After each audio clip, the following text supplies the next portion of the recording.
The Catholic Church spent 407 years publishing a list of every book it wanted you to never read, not hiding the list, publishing it, printing it, distributing it across the known world so that everyone could know with perfect clarity exactly which ideas were too dangerous to encounter. The Index Librorum Prohibitorum was censorship so confident it sent out press releases. Galileo was on it. Descartes was on it. Voltaire, Kant, Victor Hugo, and Simone de Beauvoir were all on it, which is a dinner party we will never deserve. Tonight we are opening the archive, pulling the list from the shelf, and asking the question that nobody in power ever wants answered. When you tell people a book is forbidden, do you kill the idea, or do you just make it irresistible? Settle in. The candles are lit. Somewhere beneath the Vatican, in a cellar that smelled of aging vellum and centuries of candle wax, a scribe sat with a quill and a list. The quill scratched softly against parchment. The candle dripped slow, fat tears of wax onto the edge of a condemned manuscript, and the list grew longer. This is not a scene from a novel. It is not the opening of a conspiracy thriller. It is, by all credible historical accounts, simply what happened on a fairly regular Tuesday in Rome for about 400 years. The rumor had circulated across Europe for centuries.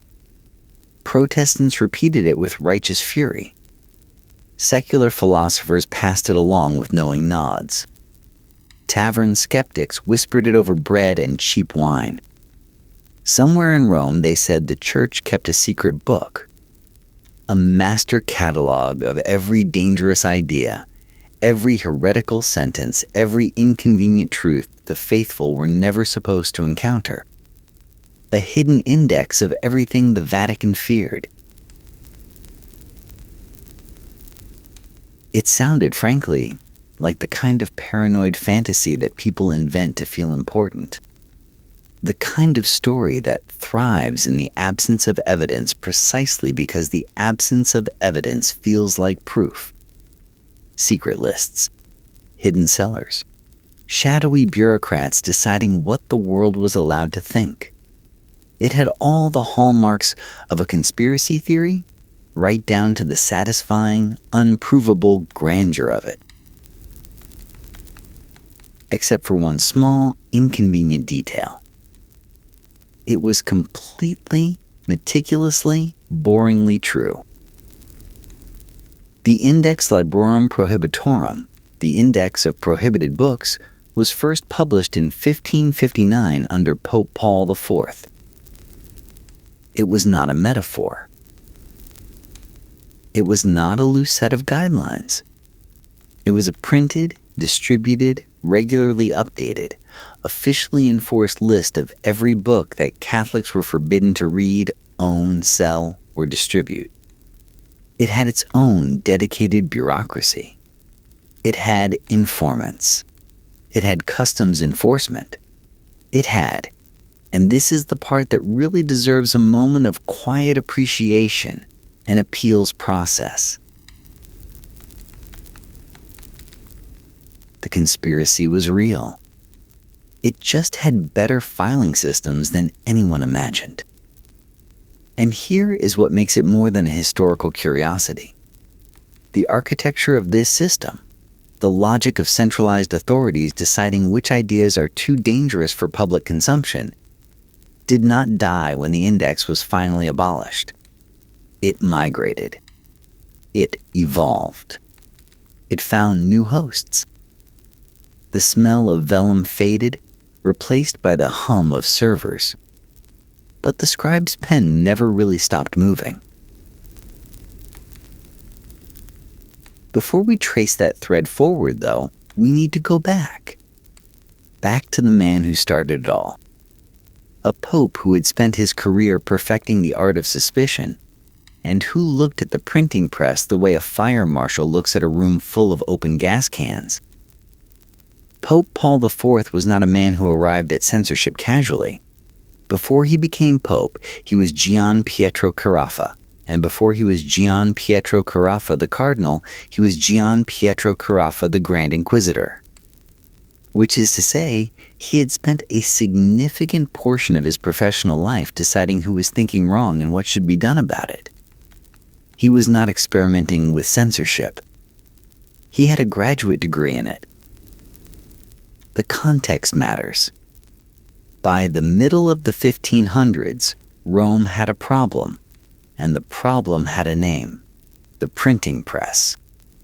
When Gutenberg introduced movable type roughly a century earlier, the church had cautiously celebrated.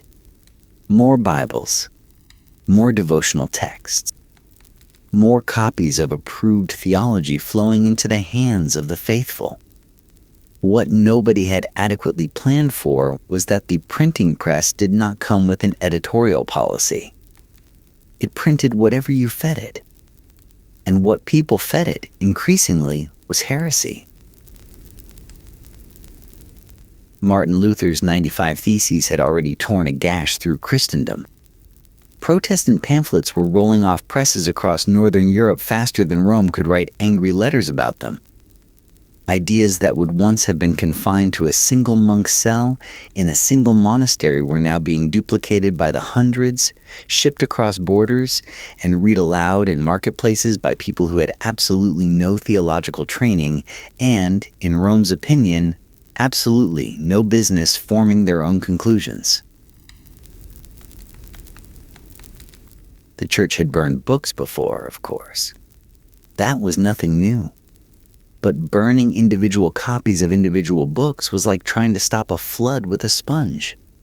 What Paul IV understood, with the cold clarity of a man who had spent decades interrogating heretics, was that the problem was no longer the books. The problem was scale. And scale required a system. So he built one. The first Index Librorum Prohibitorum, published in 1559, was not subtle. It was not diplomatic.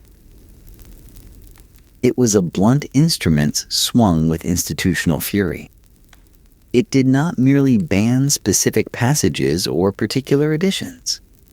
It banned entire authors. Every word they had written. Every word they might write. Erasmus of Rotterdam, arguably the most famous intellectual in Europe, a man whose work had been read and praised by popes before Paul IV, was banned wholesale. Not a passage. Not a chapter. The man himself, reduced to a name on a list that meant everything he had ever thought was now contraband. The message was clear. Rome was no longer playing defense. The system was not designed to catch individual heresies. It was designed to make heresy structurally impossible to distribute. The conspiracy theorists had worried about a secret list. What they got was something far more impressive and far more unsettling: an industrialized suppression apparatus with the full weight of the church behind it. And like any good bureaucracy, it immediately needed a permanent staff. Here is the part that tends to surprise people, and it is worth savoring for a moment. The way one savors a particularly absurd truth that happens to also be historically documented. The men who banned the books read them first, carefully, thoroughly, with the kind of close, attentive, annotated rigor that most university students can only pretend to achieve. In 1571, Pope Pius V established the Sacred Congregation of the Index, a permanent Vatican body dedicated entirely to the evaluation and condemnation of printed works. This was not a side project. This was not a committee that met on alternating Thursdays when the weather was favorable. This was a full-time, fully staffed, fully funded arm of the church whose sole institutional purpose was to read books and then decide whether anyone else should be allowed to. The congregation employed consultors and qualificators, theologians and scholars who received suspect texts, read them cover to cover, and then produced formal written evaluations. These evaluations were detailed. They cited specific passages. They analyzed theological arguments. They weighed the severity of deviation from orthodoxy with the precision of judges parsing contract law. The reports were collected, discussed, debated in committee, and then forwarded to the Pope for final approval. It was, in every meaningful sense, a content moderation team. It just wore better robes. And here is the irony that sits at the center of this like a stone in a peach. The censors were, by professional necessity, the most well-read people in Catholic Europe. They had to be. You cannot condemn what you do not understand, and the Church, whatever its other failings, understood that ignorant censorship was ineffective censorship. So the qualificators read Copernicus. They read Galileo. They read Descartes. They read every Protestant theologian, every Enlightenment philosopher, every free-thinking pamphleteer whose work crossed their desks. They read more banned material than any private citizen could have legally accumulated in a lifetime. They were expert readers destroying expert writing. They understood the arguments they were suppressing, sometimes better than the people defending them. There is something almost poignant about that if you tilt your head at the right angle. A room full of brilliant men surrounded by the most dangerous ideas of their era, annotating them in the margins with neat theological objections before filing the paperwork to make them disappear. The scratch of their pens was quiet. The ink dried fast. And the stack of condemned titles grew taller with every passing decade. But the congregation could only review what reached its desk. And Rome, ever practical, had already considered that problem too. The Church did not sit in Rome and wait for heresy to politely announce itself. That would have been inefficient, and if the index proved anything, it was that Rome did not tolerate inefficiency in its suppression. The system had informants. Anyone, literally anyone, could denounce a book anonymously. A concerned bishop. A jealous academic rival. A bookseller looking to eliminate a competitor. A neighbor who happened to notice the wrong title on someone's shelf. The denunciation would arrive in Rome unsigned or signed, and the machinery would begin to turn. The book would be obtained, assigned to a qualificator, read, evaluated, and judged. The identity of the accuser was protected. The accused author, more often than not, learned about the investigation only when the verdict was already decided. If that mechanism sounds familiar, it should. It is structurally identical to every anonymous reporting system on every social media platform currently in operation. The button that says report this content is the same button, philosophically speaking, that a 16th century Florentine pressed when he slipped an unsigned note about a suspicious book into the hands of a local inquisitor. But the surveillance did not stop at denunciations. Booksellers across Catholic Europe operated under the understanding that their inventories could be inspected at any time. Printers who produced banned titles faced fines, imprisonment, or worse. Customs agents at major ports were instructed to search incoming shipments for prohibited works. The index was not a passive list gathering dust in a Roman archive. It was an active enforcement network, stretching across borders, woven into the fabric of commerce and daily life. The practical reach varied, of course. Enforcement was strong in Italy and Spain, weaker in France, and essentially non-existent in Protestant territories, which is where things got interesting in ways the Vatican deeply did not appreciate. But within its sphere of influence, the system worked. Not because it caught every banned book. It didn't. But because it didn't need to. The mere existence of the system, the knowledge that anyone could report you, that any book could be investigated, that the consequences were real, created something far more powerful than any list. It created fear. And fear, as it turns out, is the most efficient censor of all. Which brings us, inevitably, to the most famous casualties of that fear. The ones who looked up at the stars and saw something the index could not permit. The popular version of this story is clean, simple, and mostly wrong. The church hated science. Science spoke truth. The church crushed it. End of story. Pass the popcorn. The real version is, as real versions tend to be, considerably more uncomfortable because it is considerably more nuanced. Nicolaus Copernicus published De Revolutionibus Orbium Coelestium in 1543, the year of his death, which was either excellent timing or the most passive-aggressive publication strategy in academic history. The book proposed a heliocentric model of the solar system. The sun at the center. The earth in motion. The theological implications enormous.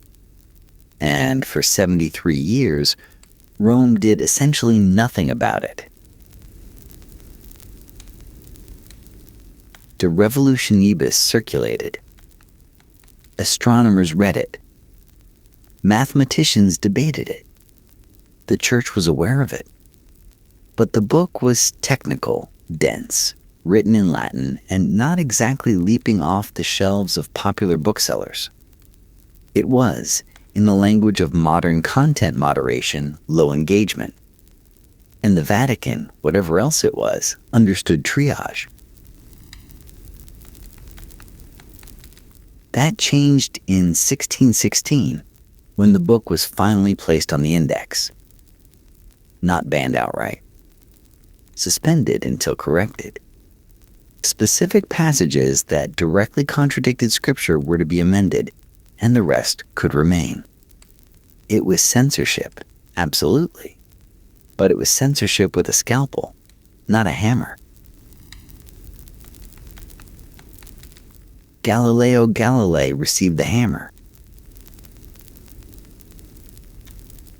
His dialogue concerning the two chief world systems, published in 1632, was banned outright in 1633, and Galileo himself was tried, convicted, and placed under house arrest for the remainder of his life. The dialogue was not a dry astronomical treatise. It was written as a conversation, accessible, witty, and structured in a way that made the geocentric position look foolish. It was, in modern terms, viral content. And it had been published with what Galileo believed was papal approval, which made the subsequent condemnation feel less like theological correction and more like institutional betrayal. But here is the detail that matters most, and the one that rarely makes it into the popular version. The index did not need to catch every astronomer. It did not need to ban every scientific text. What it needed to do, and what it did with devastating effectiveness, was teach every scientist in Catholic Europe to think twice before publishing. The chilling effect was the product. The list was just the machinery. After Galileo, astronomers learned to frame heliocentric ideas as hypothetical rather than factual, Philosophers buried controversial conclusions in layers of diplomatic qualification. Writers self-censored not because the index had found them, but because they were terrified that it might. The most powerful tool the system ever produced was not the list of what it banned. It was the silence of everything that was never written at all. And yet, despite all of that meticulous suppression, the system had a flaw. A beautiful, ironic, entirely predictable flaw. The Vatican never anticipated this, which is remarkable given how many extremely intelligent people were running the operation. But then again, intelligent people are often the last to notice when their own system is doing the opposite of what it was designed to do. The index became the greatest book recommendation list in European history. The moment a title appeared on the index, it became interesting. Not just to scholars. Not just to Protestant polemicists with an axe to grind. To everyone. The index was a curated catalog of ideas so powerful that the most influential institution on earth had decided you couldn't be trusted to read them. It was a dare printed on official letterhead, distributed across an entire continent.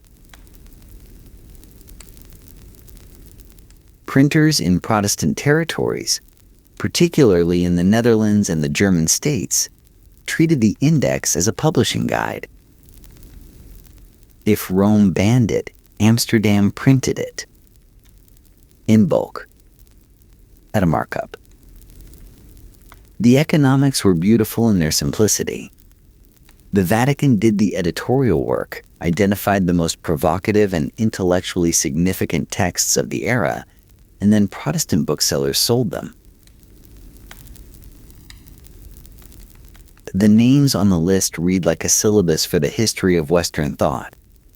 Voltaire, Rousseau, Diderot and the entire encyclopedia, Kant's Critique of Pure Reason, Victor Hugo's Les Miserables, Flaubert's Madame Bovary, Descartes, Locke, Montesquieu. If there were a hall of fame for ideas that reshaped civilization, the index had already assembled the guest list. Some authors were quietly delighted to be included. Getting banned by Rome was a credential. It meant your ideas were dangerous enough to matter.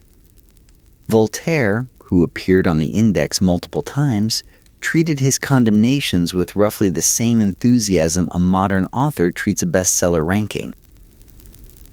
The notoriety sold books.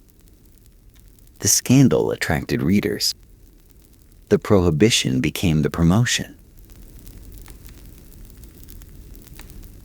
The church, in its effort to build a wall around dangerous knowledge, had accidentally built a spotlight instead. Every title it condemned, it amplified. Every author it silenced, it immortalized. The system designed to suppress ideas had, through the sheer predictability of human curiosity, become the most effective distribution network those ideas ever had. This is, incidentally, the same paradox that modern content moderators encounter every single day. But we will come back to that. First, there is the matter of 400 years of institutional stubbornness to appreciate. There is something almost admirable about a bureaucracy that outlives its own relevance and keeps filing paperwork anyway. The Index Librorum Prohibitorum was first published in 1559. It was last printed in 1948. The final edition contained over 4,000 titles. It was formally abolished by Pope Paul VI in 1966. That is 407 years of continuous, active, regularly updated censorship maintained across the reigns of dozens of popes through wars, revolutions, the collapse of empires, The invention of electricity, the development of radio, 2 world wars, and the dawn of the nuclear age. The printing press that had terrified Paul IV in the 1500s had been joined by the telegraph, the telephone, the cinema, and the television. The world had changed in ways that would have been literally inconceivable to the scribe sitting in that candlelit cellar. And still, somewhere in Rome, a committee was meeting to discuss whether a particular book should be added to the list. The 20th century editions are particularly striking. Jean-Paul Sartre, the existentialist philosopher who argued that existence precedes essence, appeared on the index. So did Simone de Beauvoir, whose The Second Sex was condemned for its implications about human nature and gender. These were not obscure pamphlets. These were internationally celebrated works by globally recognized intellectuals, being formally prohibited by an institution that, by that point, had essentially no mechanism to enforce the prohibition. Because that was the quiet truth of the index's final decades. It still existed. It was still updated. But its teeth had been pulled by history. Catholic readers in Paris or New York or Buenos Aires could walk into any bookshop and buy a banned title with approximately the same moral anxiety as jaywalking. The informant networks had withered. The customs inspections had ceased. The booksellers were not being monitored. The system survived on institutional momentum alone, a ghost still haunting the architecture of a building that had been renovated around it. When Paul VI formally abolished the index in 1966, he did not do so with fanfare.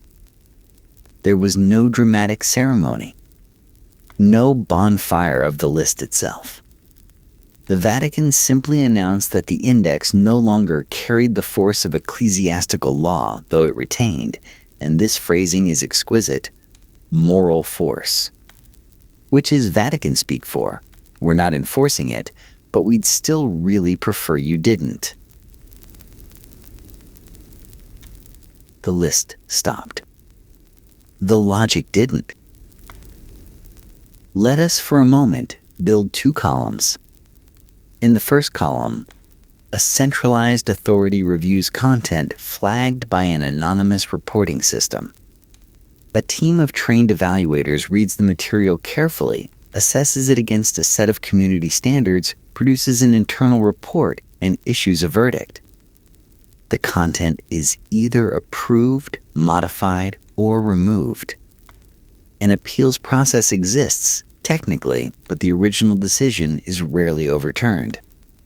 The system's greatest power lies not in what it removes, but in what creators stop making because they fear removal. The chilling effect is the product. The list is just the machinery.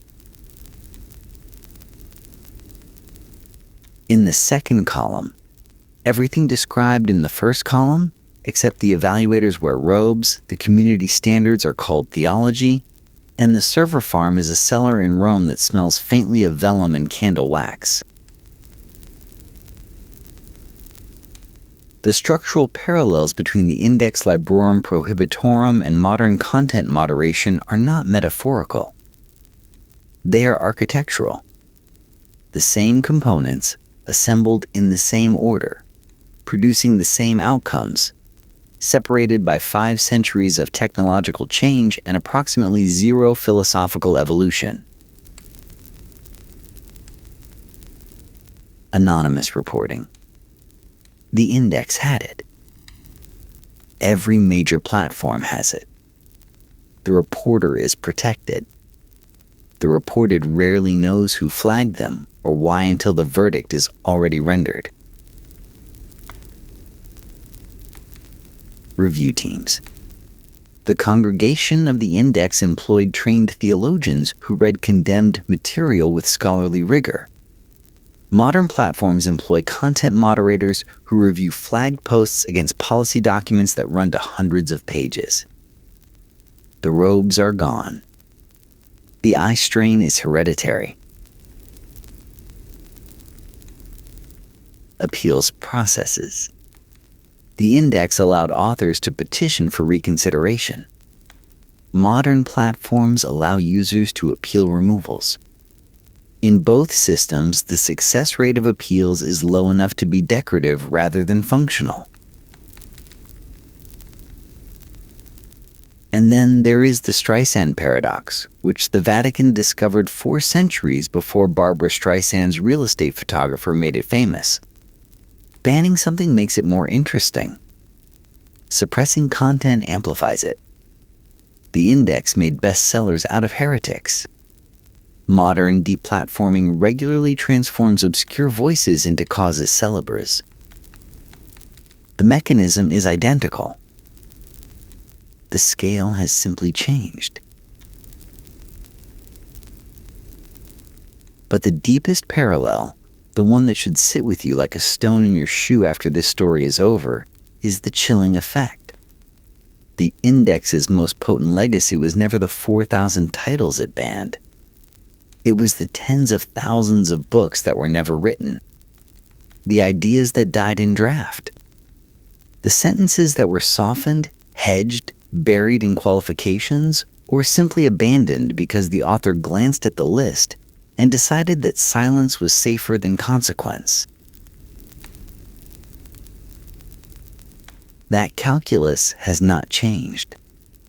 The creator who hesitates before posting, who adjusts a phrase, who avoids a topic, who self-censors not because a rule has been enforced, but because a rule might be enforced, is performing the same mental arithmetic that a 16th century philosopher performed before sending a manuscript to the printer. The technology is different. The fear is the same. The locked cellar beneath the Vatican is probably a storage room now. The vellum has been archived. The candles have been replaced by fluorescent lighting, which is arguably a greater crime against atmosphere. The scribe's pen has been retired. But the list, in one form or another, is still being updated. Somewhere, right now, a piece of content is being flagged, reviewed, and quietly made to disappear. The person who reported it is anonymous. The person who wrote it may never know why it was removed. And the vast, invisible audience, the millions who will never see what was taken down, will never know it existed at all. The conspiracy was never really about a hidden book in a Roman cellar. The conspiracy was that the system worked so well, we rebuilt it from memory, gave it a new interface, and forgot where the blueprint came from. The vellum is gone. The servers hum. And the scribe's pen, if you listen closely, is still scratching.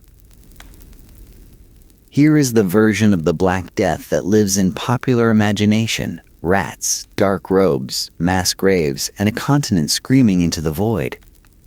Hooded figures with birdbeak masks stuffed with lavender. Flagellants whipping themselves through town squares while everyone else dies in creative and deeply upsetting ways. It is a horror movie, and it is not wrong exactly. It is just incomplete. Between 1347 and 1353, the plague killed somewhere between 30 and 60% of Europe's population. Let that settle for a moment. Not a city. Not a country. A continent. Entire villages went silent. Parish records, where they survived at all, simply stopped mid-sentence. In some communities, there was no one left to bury the dead, so the dead just stayed where they fell, stiffening in doorways and slumped across kitchen tables, while the summer heat did what summer heat does to things that used to be alive. The smell of a post-plague English village in 1352 was not something a person forgot. rotting grain in untended fields, livestock lowing with swollen udders because the hands that milked them were cold in the ground, silence so thick it had texture, broken only by wind moving through open doors that no one would ever close again. That is the story most people know, and it is real, and it is terrible. But it is not the whole story, because something strange happened to the people who survived. Something that centuries of suffering, petitioning, begging, and praying had never accomplished.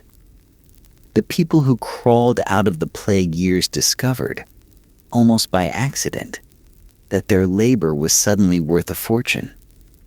Not because anyone had organized a movement, not because a king had a change of heart, but because there were so few workers left that every surviving pair of hands became precious. The worst demographic catastrophe in European history did something that no peasant revolt, no moral argument, and no appeal to Christian charity had ever managed. It broke feudalism. Not all at once. Not cleanly, but irreversibly. And that is the story worth telling. Not the dying, but what the dying made possible. To understand why the plague changed everything, it helps to understand just how little a peasant's life was worth before it arrived. And the answer, economically speaking, was almost nothing. Medieval Europe, before the Black Death, was overpopulated. Not in the way a modern city feels crowded on a commuter train, but in the way that mattered most in an agrarian economy. There were too many people and not enough food.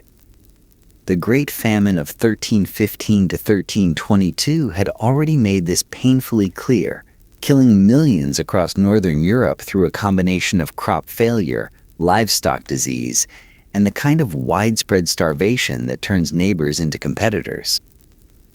But even after the famine, the population kept growing, because that is what populations do when no one has invented reliable contraception. The result was a labor surplus so vast it might as well have been a law of physics. Too many peasants chasing too little land meant that lords could set whatever terms they liked. Wages were low. Rents were high. Mobility was non-existent, legally and practically. A serf born on a manor would work that manor, marry on that manor, and die on that manor. The system did not require cruelty to function, though cruelty was certainly available. It required only math.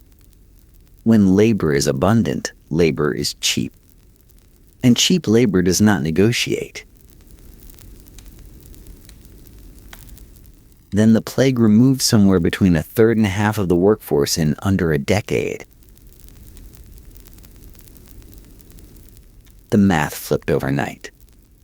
Suddenly, every surviving reaper, plowman, thatcher, and shepherd was a scarce commodity.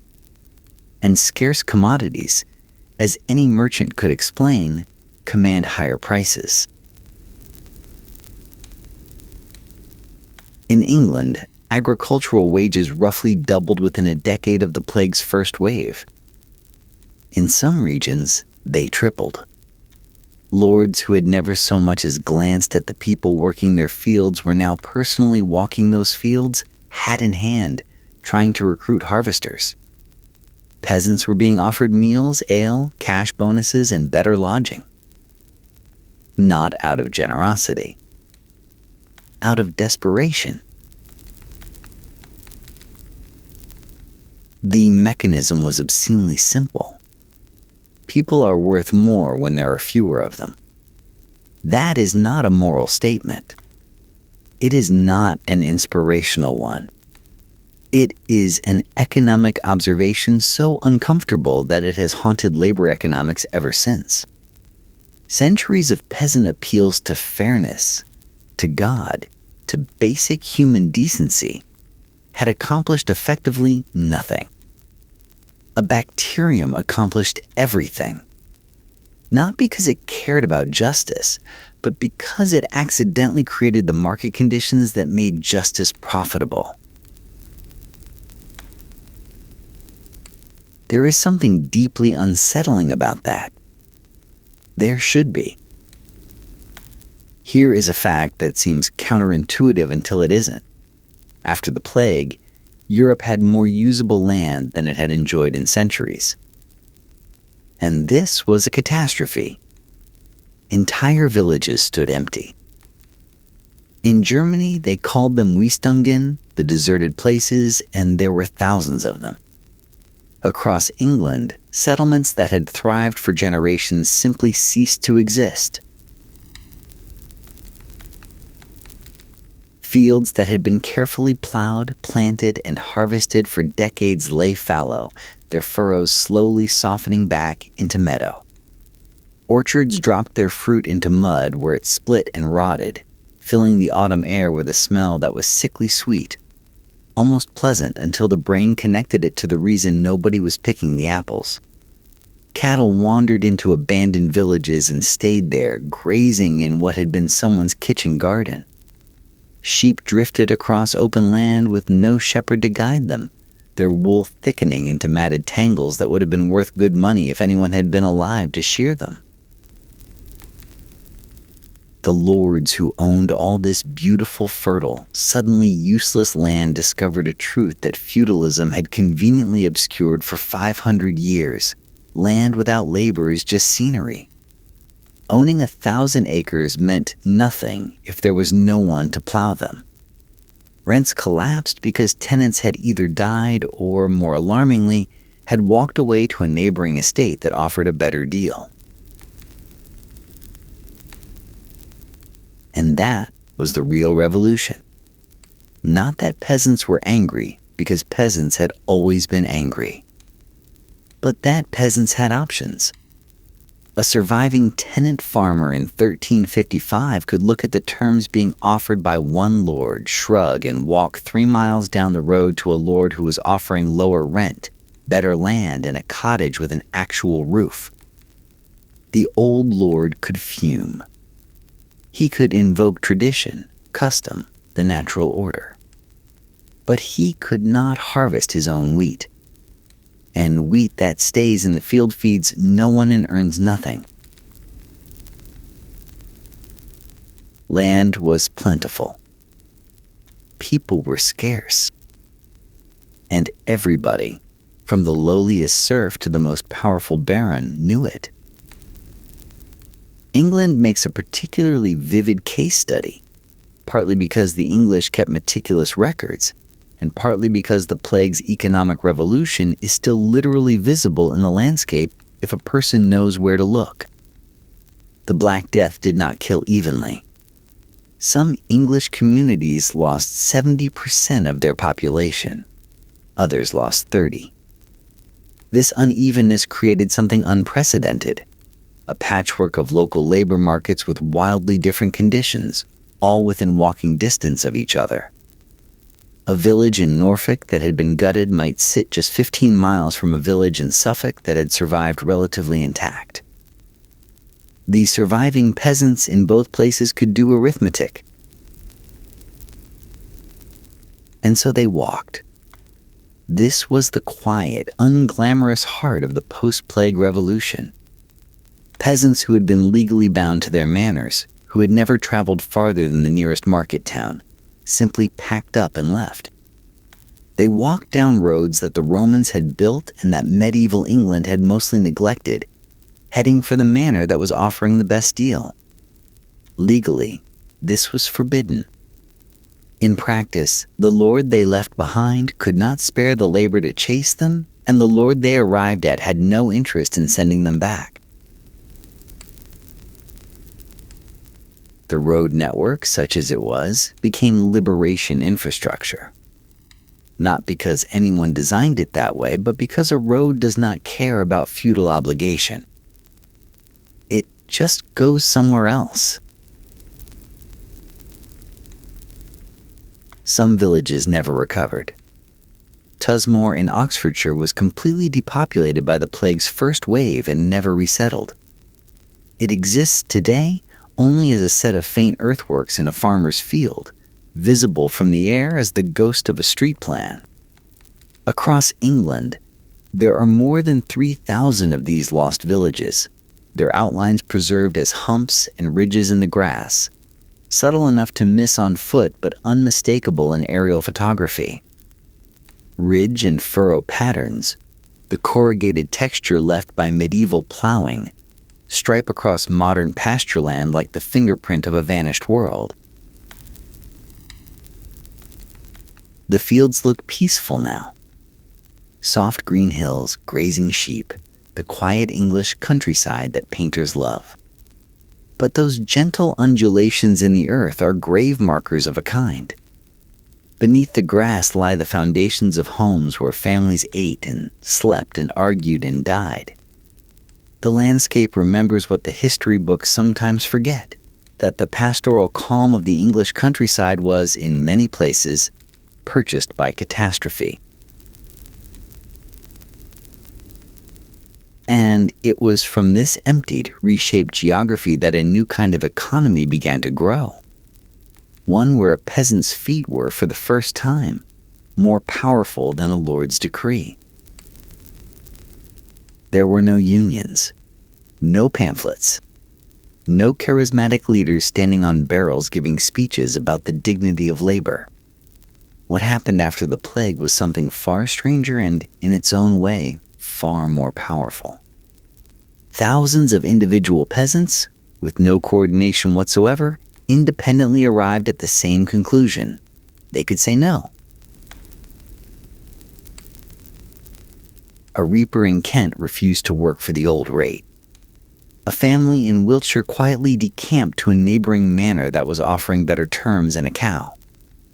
A blacksmith in Yorkshire told his lord that he'd be needing a raise, and the lord, who had no other blacksmith for 20 miles, agreed. None of these people knew each other. None of them thought of themselves as part of a movement. They were simply responding to the math of their own survival, and the math was unambiguous.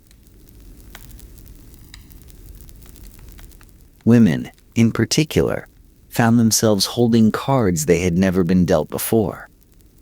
With so many men dead, women stepped into roles that custom had barred them from. Widows inherited land and held it.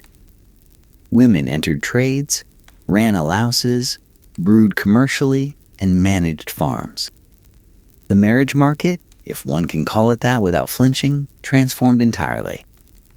Where once a woman's family might have scraped together a dowry and hoped for a tolerable match, surviving women could now be selective. They could demand better terms, refuse unsuitable offers, and marry into property that would have been unthinkable a generation earlier. This was not feminism. Nobody called it liberation. But a widow in 1360 who owned her own land and chose her own husband was living a life that her grandmother could not have imagined. The bargaining power was not institutional. It was not protected by law. It existed only because the raw mathematics of scarcity had, for the first time in 5 centuries, handed ordinary people leverage. And they used it quietly, persistently, one negotiation at a time. A slightly better wage here. A lower rent there. A refusal to work in the rain without extra pay. It was not dramatic. It was not romantic. But it was, in aggregate, the largest redistribution of economic power medieval Europe had ever seen. And the people in charge noticed. The ruling class of post-plague Europe reacted to their collapsing power with the creativity and grace of someone trying to nail water to a wall. In England, the response came fast. The Statute of Laborers, passed in 1351, was a masterpiece of legislative denial. It froze wages at pre-plague levels. It forbade peasants from leaving their manors. It made it illegal for workers to demand higher pay and illegal for employers to offer it. The law essentially looked at the most fundamental force in economics, supply and demand, and said, "No thank you, we prefer the old arrangement." England was not alone in this. Castile passed similar ordinances through its corte. France issued royal decrees attempting to cap wages and restrict labor mobility. Across the Holy Roman Empire, local rulers enacted their own versions of the same desperate fiction. Everyone with something to lose agreed. The old order must be preserved.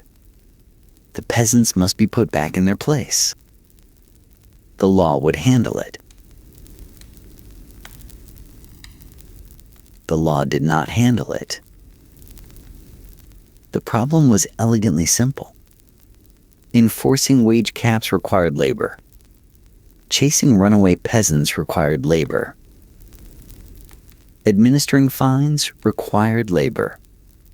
And labor was exactly what nobody had enough of. A lord who rigidly enforced the statute of laborers watched his best workers disappear overnight to the estate down the road, whose lord had quietly decided that a living workforce at higher wages was preferable to a legal workforce of zero. The statute created a spectacular game of feudal hypocrisy. Lords publicly supported the wage caps while privately offering under-the-table bonuses, better food, and suspiciously generous lease terms. Workers who were caught demanding higher wages faced fines, branding, and even imprisonment. The records are full of prosecutions, but the records are also full of evidence that the prosecutions changed nothing. Wages kept rising. Peasants kept moving. The gap between what the law said and what actually happened grew wider with every passing year until it became a chasm that no amount of legal parchment could bridge. There is something almost poetic about it. For centuries, the feudal system had used custom, law, and religious authority to convince millions of people that their place in the social order was fixed, natural, and divinely ordained. And all of that elaborate architecture of control was undone, not by a competing ideology, not by a revolution of ideas, but by the simple, unglamorous fact that dead people cannot plow fields. The soft power of tradition met the hard power of economics, and economics did not even blink. The lords had one move left. If law could not restore the old order, perhaps force could. And so the stage was set for something uglier. By 1381, the English ruling class had spent 30 years trying to stuff a genie back into a bottle, and the genie was not cooperating. Wages had risen despite the statutes. Peasants had moved despite the prohibitions. Serfdom was eroding in practice even where it survived on paper. The old order was bleeding out, and everyone in power knew it. So they tried a tax. The poll taxes of 1377 through 1381 were designed to recoup the feudal revenue that the post-plague economy had quietly redirected into peasant pockets. Unlike traditional taxes tied to land or goods, the poll tax was levied per head. Every adult paid the same amount regardless of wealth. A duke and a ditch digger owed the same coin. The tax was, to put it gently, not popular. To put it less gently, it lit a fire that nearly burned the kingdom down. In the early summer of 1381, communities across southeastern England erupted. The spark came from Essex and Kent, where tax collectors met resistance so vigorous that several of them did not survive the encounter. Within weeks, a loosely organized army of peasants, laborers, and rural tradespeople was marching on London under the leadership of Wat Tyler and inspired by the radical preaching of John Ball, a priest who asked a question so dangerous that it still echoes. When Adam delved and Eve span, who was then the gentleman? The marchers reached London and the city opened its gates, partly through sympathy and partly through terror. The Savoy Palace, the opulent home of John of Gaunt, was burned to its foundations. The rebels made a point of destroying luxury goods rather than stealing them, which suggests a level of political clarity that their opponents preferred not to acknowledge. Legal records were particular targets. Tax rolls, manorial documents, debt registers. The paperwork of feudal control went up in smoke while the people it had bound watched it burn. The air over London tasted of ash and old parchment and something that might have been hope. Then came the betrayal. King Richard II, 14 years old and almost certainly terrified, met the rebels at Smithfield and made sweeping promises. The poll tax would be abolished. Serfdom would end. Justice would be done. Wat Tyler, arriving at the meeting, was stabbed and killed by the Lord Mayor of London. The teenage king rode out to the suddenly leaderless crowd and declared himself their captain, their leader, their friend. It was a masterful performance. It was also a lie. Within weeks, the promises were revoked. Reprisals swept the countryside. Ringleaders were hunted, tried, and executed. John Ball was hanged, drawn, and quartered. The revolt was crushed with the kind of thorough, methodical violence that powerful people reserve for those who frighten them most. But here is the twist that the executioners did not see coming. It did not matter. The revolt was defeated, yes. Its leaders were dead, yes. But the economic transformation that had provoked the revolt was already too deeply rooted to reverse. Wages continued to rise. Serfdom continued to decay. Within a generation of the revolt's bloody suppression, the statute of laborers had become effectively unenforceable. By the early 1400s, serfdom in England was dead in all but name. The lords won at Smithfield. They lost everywhere else. And the quiet, stubborn, leaderless economic revolution that no law could stop and no army could kill simply continued, one negotiation at a time, until the world it had been born into no longer existed. Pull back far enough, and the aftermath of the Black Death starts to look like a blueprint for the modern world. Not a clean one. Not a kind one. But unmistakably, recognizably connected to what came next. The decline of serfdom freed millions of people to move, to choose, to sell their labor on something resembling an open market. Many of them moved to cities, because cities were where the money was. Urban populations swelled with former rural laborers seeking wages, apprenticeships, and the particular anonymity that city life provides. This migration fueled the growth of a merchant and artisan class that owed nothing to feudal obligation and everything to commerce. The middle class, that engine of European modernity, did not emerge from a philosophy. It emerged from a plague. Labor, now expensive, incentivized investment in technology. Why pay 10 workers when a better watermill could do the work of 5? Why copy manuscripts by hand when a printing press could produce hundreds? The connection between the plague and the printing press is not direct, but it is not accidental either. A continent that had learned the hard way that human hands were finite became a continent very interested in machines. Meanwhile, the survivors who had inherited concentrated wealth, absorbing the property and assets of dead relatives, had money to spend. In Florence, banking families like the Medici rose in a post-plague economy flush with consolidated capital and hungry for display. The art, architecture, and intellectual ferment that we call the Renaissance were funded, in no small part, by fortunes that existed because their original owners had died of bubonic plague. Botticelli's Venus was painted with plague money. The dome of the Florence Cathedral was engineered with plague money. The revival of classical learning that we celebrate as one of humanity's great achievements was downstream of one of humanity's great catastrophes. This is the uncomfortable thesis, stated plainly.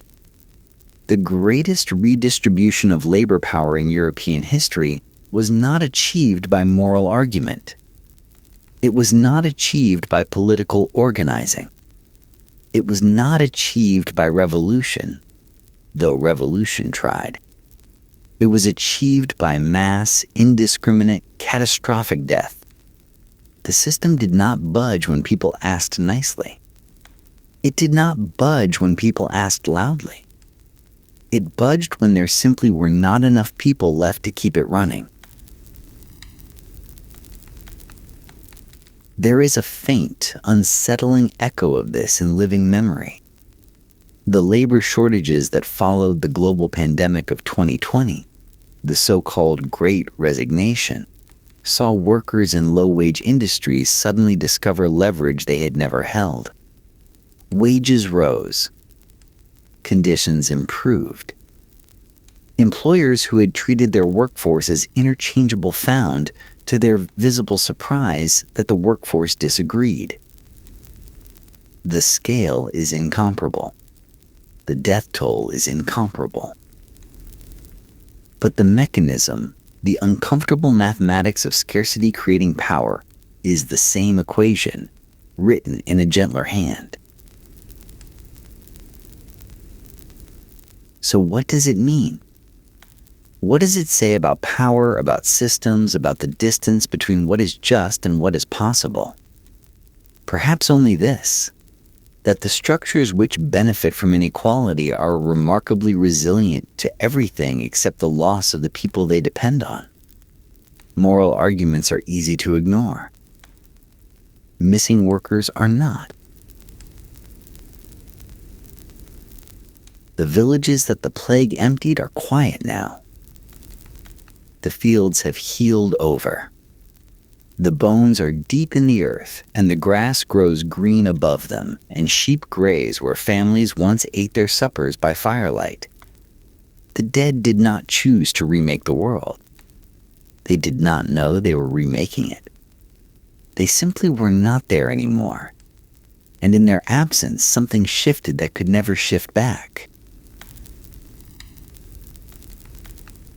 It is not a comforting story, but it is a true one. And sometimes, sitting with an uncomfortable truth is more honest than reaching for a comfortable lie. The plague took everything from the people who died, and it accidentally gave the survivors something that centuries of pleading never could, the leverage to demand a different world. Somewhere beneath the green English hills, the lost villages sleep. And the world they left behind kept turning, changed forever by the silence they left in it. His luggage is packed. His officers are waiting. His governorship of Gaul has already been legally granted. And yet, at the gates, a small crowd of very angry men is physically blocking his departure. Not assassins. Not political rivals. Creditors. They wanted his belongings. They wanted collateral. They wanted, in the most literal sense possible, to seize whatever they could get their hands on before Gaius Julius Caesar disappeared into the provinces with their money. This is not how the legend usually begins. At 40 years old, Caesar owed roughly 25 million denarii. In modern terms, that figure floats somewhere between $200 and $800 million, depending on which economist is doing the conversion and how much wine they've had. The point is not precision. The point is that the number was catastrophic. He had borrowed from nearly every major lender in Rome, signed IOUs on papyrus so thin it practically dissolved in the humidity, and spent every last coin on a political career that had, so far, produced impressive titles and absolutely no way to pay anyone back. He was not a young prodigy blazing through the curses on him. He was a middle-aged politician with thinning prospects and thickening debts, standing at a city gate while men in togas screamed about interest rates. It took Marcus Licinius Crassus, the richest man in Rome and a man whose generosity always came with a receipt, to personally guarantee a portion of Caesar's debts before the creditors would step aside. Crassus did not do this out of friendship. Crassus did not do anything out of friendship. He did it because he had calculated coldly and correctly that a desperate man with military talent and no other options was a very good investment. Caesar walked through those gates not as a conqueror, not as a visionary, but as a man whose entire life depended on finding enough money in Gaul to avoid ruin. What followed was not a grand strategic campaign to expand civilization or defend Roman borders. It was the most violent fundraising operation in human history, and it worked beautifully. To understand how a man ends up 25 million denarii in the red, it helps to understand that Roman politics was not a career path. It was a spending competition. Every step upward cost money. Enormous, absurd, reality-bending amounts of money. And Caesar had been climbing since his 20s, borrowing against Rome. As aedile, the magistrate responsible for public entertainment, he staged gladiatorial games so lavish that the Senate actually passed legislation to limit how many gladiators a single event could feature. His public feasts fed thousands. His gifts to voters were distributed with the casual generosity of a man spending someone else's fortune, which, of course, he was. The ink-stained fingers of Rome's moneylenders had cramped from writing his loan documents. The papyrus was stacking up in ledgers across the city, each sheet a small, rustling promise that Caesar would eventually be good for it. The logic was simple, if terrifying. In Rome, political office required personal wealth. Wealth, real wealth, came from governing provinces, where a governor could tax, trade, and conquer his way to fortune. But to get a province, one needed political office. The whole system was a loop, and the only way to enter it was to borrow enough money to fake being rich until you actually became rich. It was, in every meaningful sense, a leveraged buyout. Caesar was acquiring the Roman Republic on credit. The most revealing moment came during the election for Pontifex Maximus, the chief priest of Rome, a position of enormous prestige and, critically, a lifetime appointment with a very nice house on the Via Sacra. Caesar wanted it. Caesar could not afford it. Caesar borrowed everything he could and spent it all on bribes, favors, and political machinery. On the morning of the election, he kissed his mother goodbye and told her, quite calmly, that he would either come home as Pontifex Maximus or he would not come home at all. Not as a dramatic flourish. As a statement of financial fact. If he lost, his creditors would destroy him. Exile. Seizure of assets. The end of everything. He won. And then he kept borrowing. Because that was the thing about the loop. Winning one office didn't close the books. It just made lenders willing to open new ones. Each victory was not a payoff, but a deeper investment, a louder promise that the next position, the next province, the next war would finally generate the returns everyone was waiting for.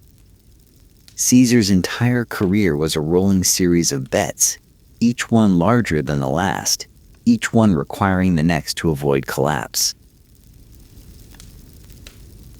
By the time he secured the governorship of Cisalpine Gaul, Transalpine Gaul, and Illyricum, he was not a man with a plan. He was a man with a countdown. The arrangement that historians politely call the First Triumvirate was not a political alliance. It was a term sheet. 3 men sat down, figuratively speaking, and divided the Roman Republic into a business model.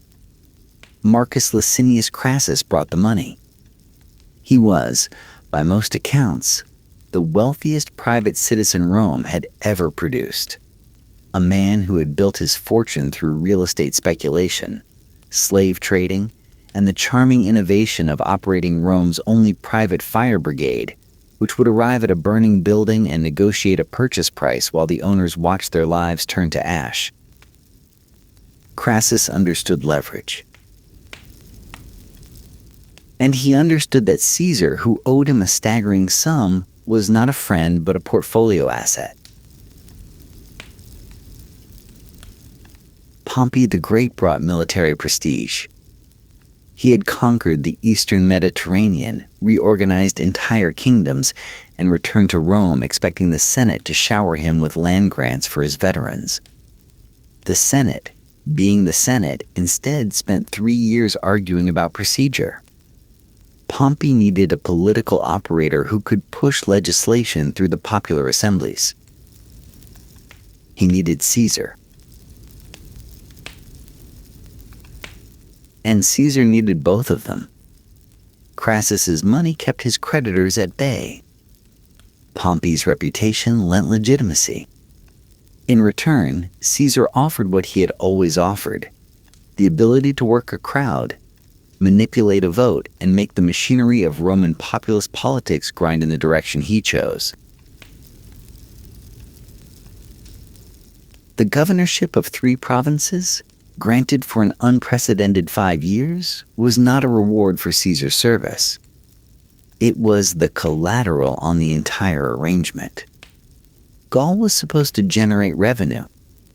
Wars were supposed to produce plunder, slaves, tribute, and the kind of military glory that made Roman creditors relax their grip and reach for their lending styluses again.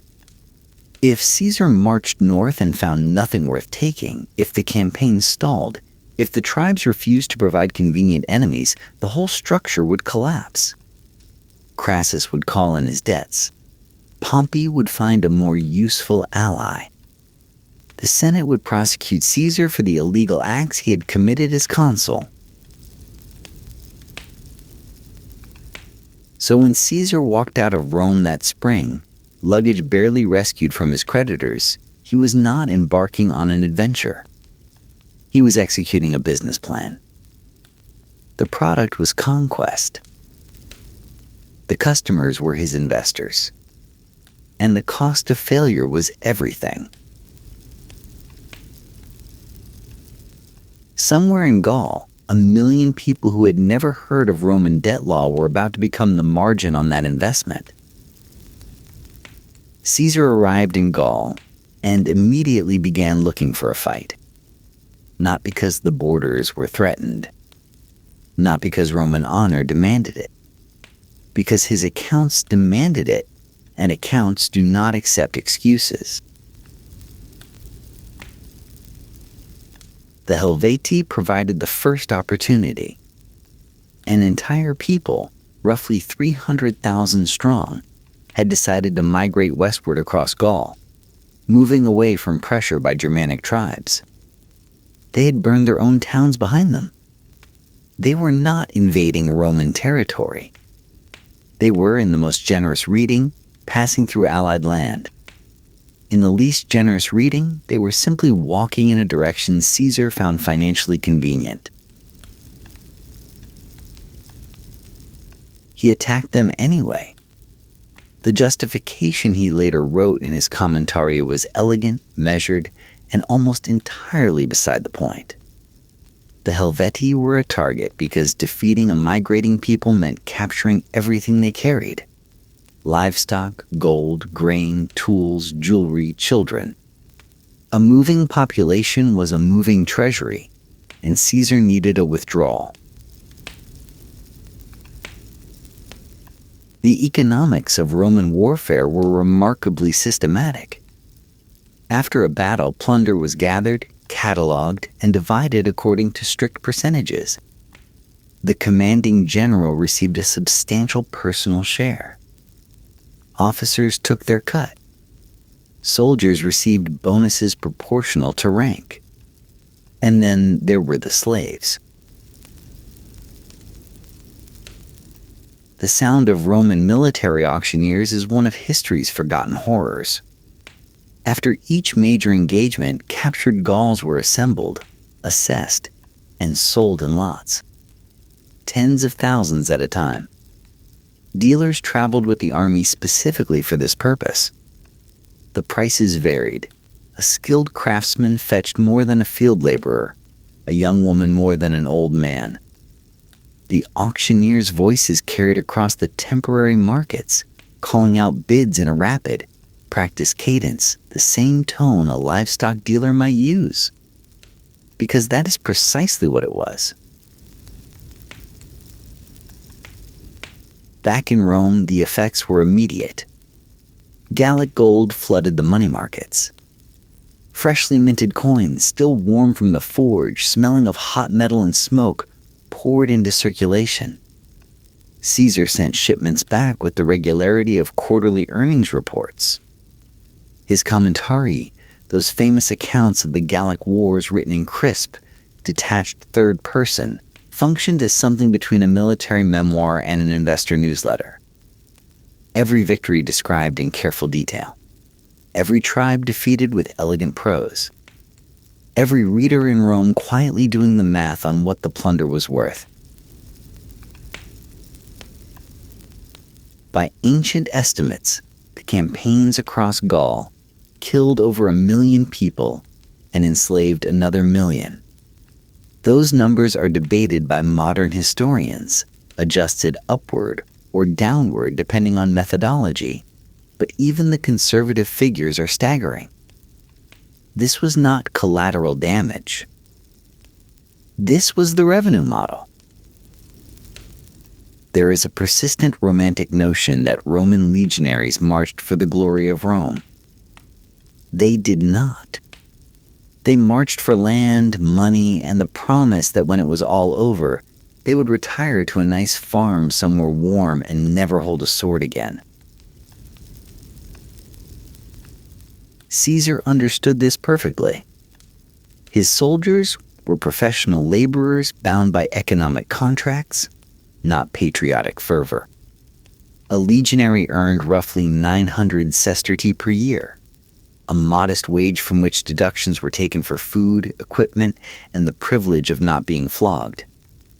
The real compensation came from conquest, plunder bonuses, shares of slave sales, and the eventual land grants that a successful general would arrange upon demobilization. Every legionary was, in financial terms, a stakeholder. Their investment was years of brutal service. Their expected return was a share of whatever Caesar could extract from Gaul. This created an elegant and terrible incentive structure. The soldiers needed the wars to continue. Each new campaign meant new plunder. Each new tribe defeated meant new slaves to auction.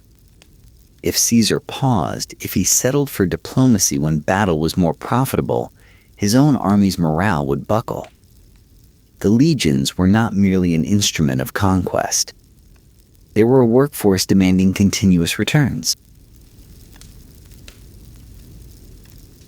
And the work was astonishing. Caesar's engineers built a bridge across the Rhine in 10 days, timber groaning and river water frothing white around freshly driven pilings, just to demonstrate that Rome could cross whenever it pleased. Roads carved through forests that had never heard a Latin word. Winter camps went up with the precision of planned towns, ditches cut into frozen earth, wooden palisades rising in the cold air that smelled of pine resin and turned soil. The quartermasters tracked grain supplies, equipment inventories, and mule counts with a thoroughness that would impress a modern logistics firm. The legions were part army, part construction company, part mobile slave trading operation. The engineering officers and supply clerks were as essential as the centurions. Glory was the product Caesar sold to Rome. Logistics was the product he actually delivered. Caesar was violent, but he was not wasteful. Violence cost money. Sieges cost even more. And a dead population produced exactly zero revenue going forward. So he used diplomacy wherever it was cheaper. Many Gallic tribes never fought a pitched battle against Rome. They looked at the math, looked at the legions, and surrendered. These voluntary submissions were, in their way, perfectly rational. A tribe that submitted paid tribute, handed over hostages, and provided auxiliary soldiers. In return, they kept their lands, their governance structures, and most of their people. Their aristocrats received Roman citizenship, trade privileges, and the quiet understanding that cooperation would be remembered and rewarded. The hostage system was particularly elegant in its cruelty. Gallic noble families surrendered their children as guarantees of good behavior. These children lived comfortably enough, educated in Roman customs, fed Roman food, dressed in Roman wool that felt different against the skin than anything they had worn before. They were not prisoners in any visible sense. They were collateral. If their parents rebelled, if tribute payments slowed, if loyalty wavered, the children's comfort would end with terrible abruptness. Every Gallic chieftain who shook Caesar's hand did so knowing that his son or daughter was the interest payment on a loan he could never default on. And for the tribes that refused to cooperate, Caesar made examples. The defenders of Uxellodunum, one of the last holdouts in Gaul, were not simply defeated. They had their hands cut off. All of them. Caesar then released them, handless, back into the general population, where they would spend the rest of their lives as walking advertisements for the cost of resistance. This was not cruelty for its own sake, though it was certainly cruelty. It was marketing. Every severed hand saved Caesar the expense of a future siege. The massacre of the Usipetes and Tencteri, two Germanic tribes who had crossed into Gaul, was even more coldly efficient. During what was ostensibly a diplomatic meeting, Caesar attacked their camp, killing men, women, and children in numbers that even some Roman senators found disturbing. Cato the Younger argued that Caesar should be handed over to the tribes as a war criminal. The motion went nowhere because Caesar's gold was already flowing into Rome, and gold has a way of making moral objections dissolve like salt in warm water. The entire operation was at its core a protection racket. Pay tribute and live peacefully under Roman supervision. Refuse and become a lesson for everyone else. The cost of terror was always less than the cost of total war, and Caesar tracked both columns with the attentiveness of a man who could not afford to waste a single denarius. For 6 years, the system worked. Gold flowed south. Slaves flowed south. Reports flowed south, each one more elegantly written than the last. And then, in 52 BC, a young Arvernian nobleman named Vercingetorix decided to break the machine. What made Vercingetorix dangerous was not his courage or his charisma, though he had both. What made him dangerous was that he understood Caesar's business model. If the conquest ran on plunder, then the way to stop the conquest was to eliminate the plunder. Vercingetorix ordered his coalition to burn their own crops, torch their own granaries, destroy their own towns before the Romans could reach them, retreat into fortified positions, and let Caesar's army starve in the emptied countryside. It was scorched earth warfare, and it was aimed directly at Caesar's balance sheet. The effect was immediate. Roman foraging parties returned with nothing. Supply lines stretched thin across blackened fields where the air still tasted of ash and charred grain. The legions, accustomed to feeding themselves from conquered territory, suddenly faced the novel experience of hunger. No plunder meant no bonuses. No captured towns meant no slaves. No slaves meant no auctions. The economic engine that had driven 8 years of relentless expansion was sputtering, and every legionary could feel it in his empty stomach. Caesar pursued Vercingetorix to Alesia, a fortified hilltop town in what is now eastern France, and made the decision that would either save his career or end it. He besieged the city, 80,000 Gauls behind walls. And then, when word came that a massive Gallic relief army was marching to break the siege, Caesar did something that military historians still argue about in the tone of voice people reserve for discussing either genius or insanity. He built a second set of fortifications facing outward. The Roman army sat between two rings of walls, besieging and besieged simultaneously. The inner ring kept Vercingetorix trapped. The outer ring held back a relief force that ancient sources numbered at over 200,000, though the real figure was likely smaller and still terrifying. The trenches smelled of turned earth and latrine pits and the particular metallic anxiety of men who knew that if either wall broke, there would be no retreat. For Caesar, the stakes went far beyond the battlefield. If he lost at Alesia, Gaul would be lost. If Gaul was lost, the plunder stopped. If the plunder stopped, his creditors would descend. His political enemies in Rome, and there were many, would prosecute him for his illegal acts as consul. His allies would abandon him. His family would be financially ruined. Every papyrus IOU, every borrowed denarius, every political favor purchased on credit would come due at once, and there would be nothing left to pay with. Alesia was not just a battle. It was the moment the entire leveraged structure, built over decades of borrowing, spending, conquering, and borrowing again, either held or shattered. The siege lasted weeks. The Gauls inside the walls began to starve. The relief army attacked the outer fortifications in waves. Roman soldiers fought with the desperate energy of men defending not a position, but a paycheck, a retirement, a future. And then the relief army broke. Vercingetorix surrendered.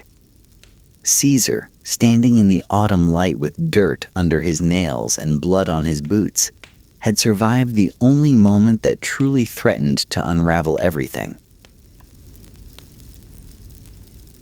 The books would balance after all. The final numbers were extraordinary. Plutarch and Pliny, writing in the generations that followed, recorded that Caesar's campaigns in Gaul killed approximately 1 million people and enslaved another million. Even if those figures are inflated, even if the real numbers were half that, they represent a catastrophe on a scale that is difficult to hold in the mind. Entire communities erased.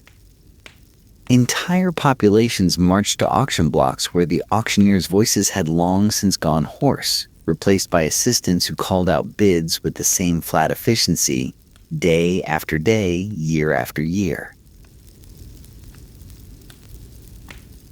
So much Gallic gold flooded into Rome that the price of bullion crashed by as much as 25%.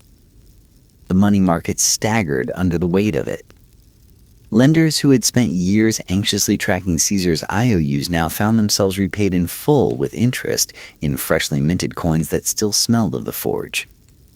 The warm, faintly sulfurous scent of new gold became, for a brief period, the defining smell of the Roman economy. Caesar paid off every debt. Every single one. And then he kept spending. He funded the political careers of allied senators, buying loyalty with the same systematic generosity he had once used to buy votes as Attila. He financed massive public works in Rome, buildings, roads, forums.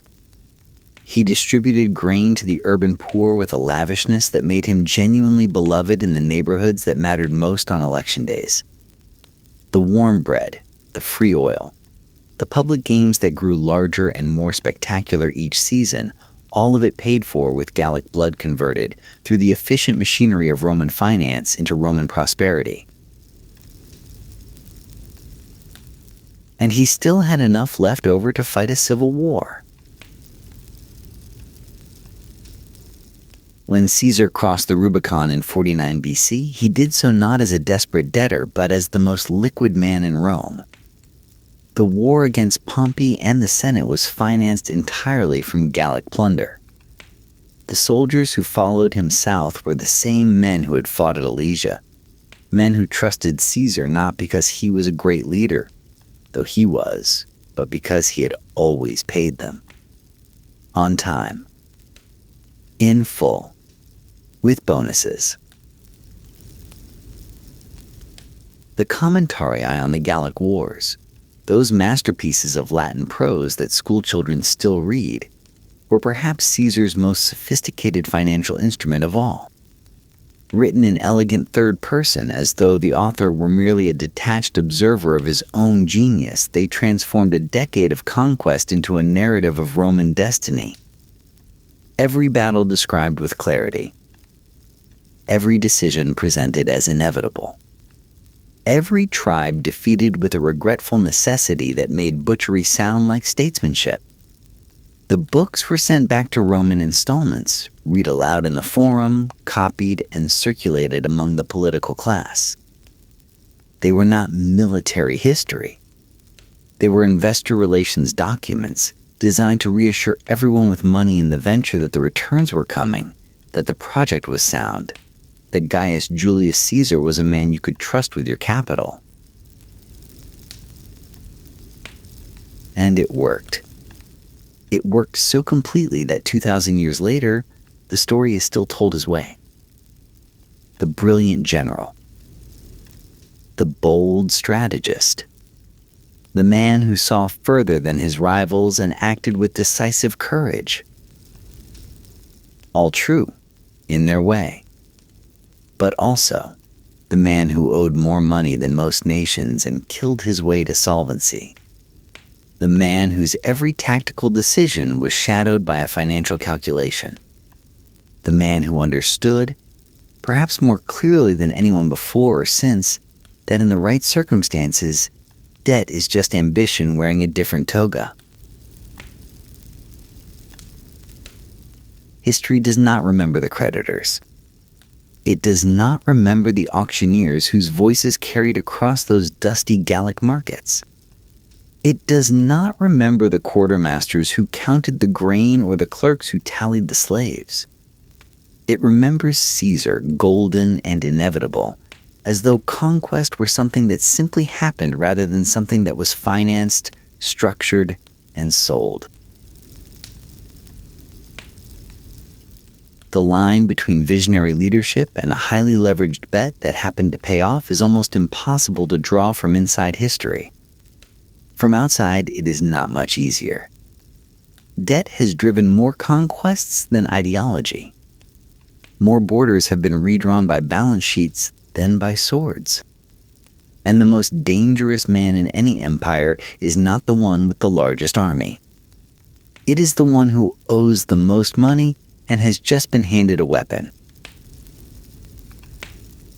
Milan in the 1460s smelled like ambition, which is to say, it smelled like fresh marble dust, imported saffron, and the faint copper tang of someone's recently revised political future. The Sforza court was one of the wealthiest in Europe, a place where artists painted ceilings while mercenaries sharpened swords in the courtyard below, and where the line between patron and predator was mostly decorative. Into this glittering, knife-edged world, Caterina Sforza was born around 1463. Illegitimate. Her father was Galeazzo Maria Sforza, Duke of Milan, a man whose reputation included lavish patronage of the arts, exquisite taste in architecture, and a casual relationship with cruelty that made even his allies nervous. He was powerful, charismatic, and spectacularly unpleasant to cross. He was also, it should be noted, not married to Caterina's mother. This mattered in Renaissance Italy, but not as much as one might expect.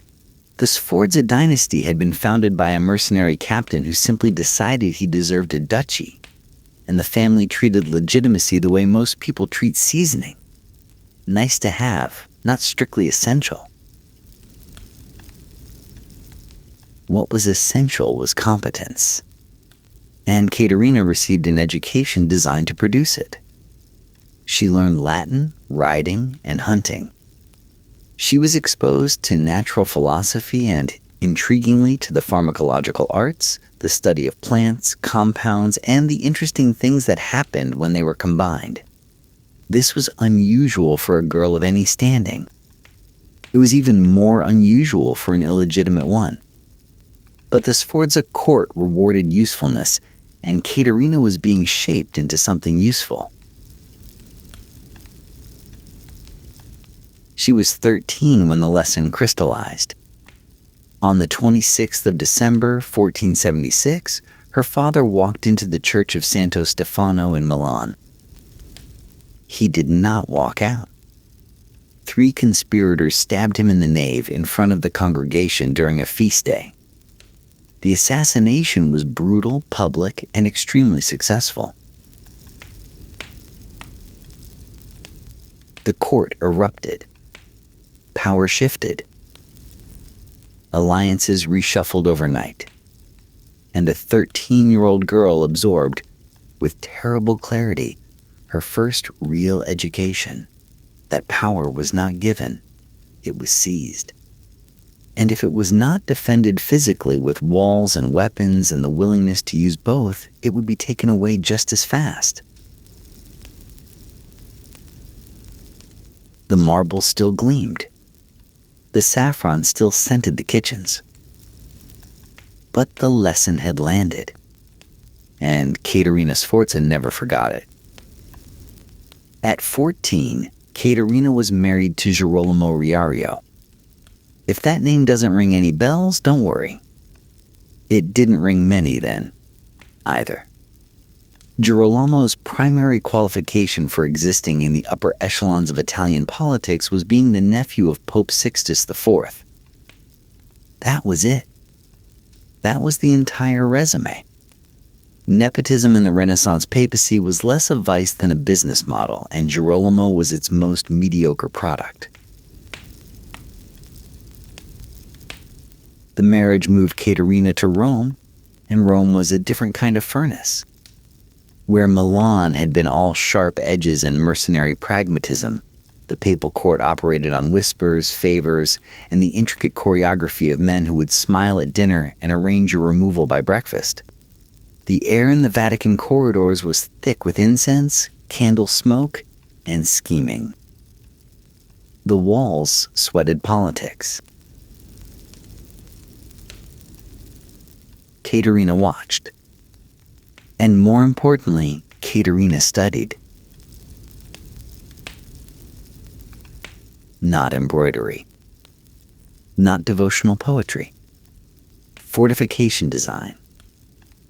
Military architecture. The emerging science of artillery, which was transforming Italian warfare from a gentlemanly exchange of cavalry charges into something that could turn a stone wall into gravel in an afternoon. She studied siege tactics. She studied the logistics of defense. She did this not because anyone asked her to, but because she looked at the men around her, starting with her own husband, and arrived at a conclusion that was as quiet as it was devastating. None of them were competent enough to keep her alive. She also began compiling what would become her most remarkable legacy outside of warfare.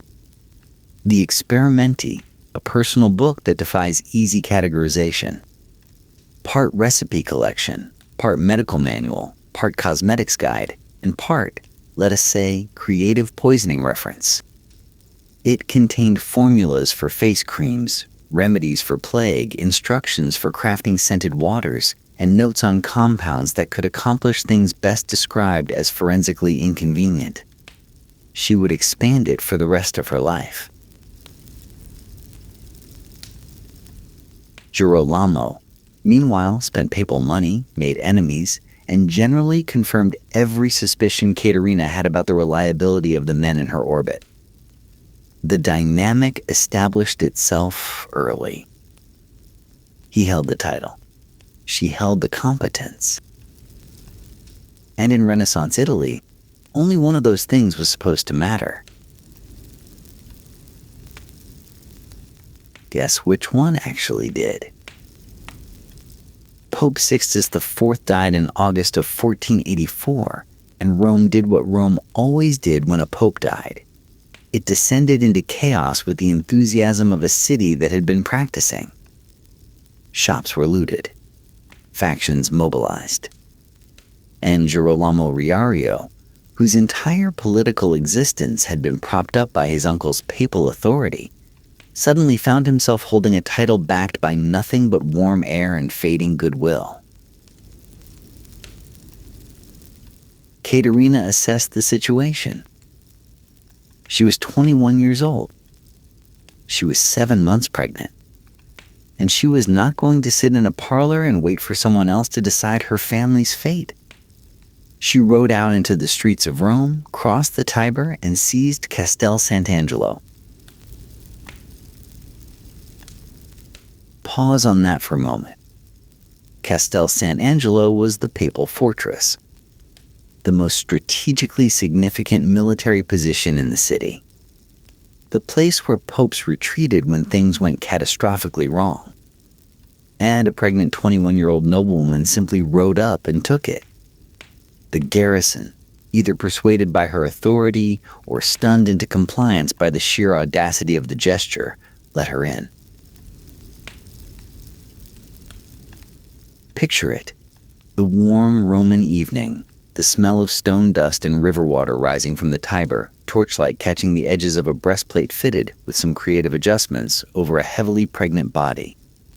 Caterina on the ramparts, directing soldiers, while below, cardinals scurried between palaces trying to figure out how a papal conclave was supposed to work when a Sforza was sitting on the papal fortress like a cat on a windowsill. The new pope, Innocent VIII, negotiated her out. It took promises, concessions, and the kind of diplomatic language that really means, please leave before this gets more embarrassing.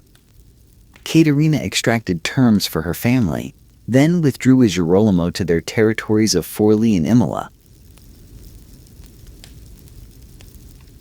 She had not waited for rescue. She had not delegated.